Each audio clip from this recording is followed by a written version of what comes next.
Audio Jungle. Audio Jungle.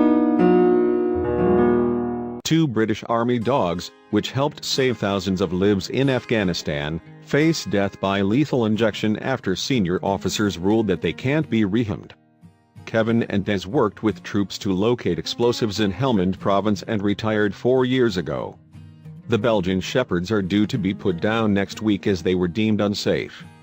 But former soldiers and handlers have called for the decision to be reversed. They have now written to the Defence Animal Centre in Melton Mowbray, Leicestershire, where the dogs have been working with trainees since being retired, to save the pair. A Ministry of Defence spokesman told The Sun, "Wherever possible, we endeavour to rehome them, dogs, at the end of their service life.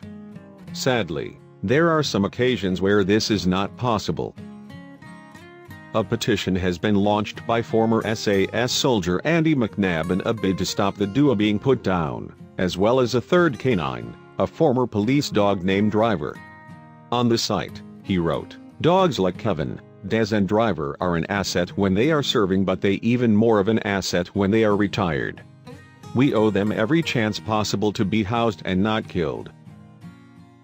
He praised service dogs for saving countless lives. "When I was in the Special Air Service sniffing out explosives in Afghanistan, when I was on a patrol, the dogs found an IED in front of us. I was number 3 in line. I was very, very lucky to survive."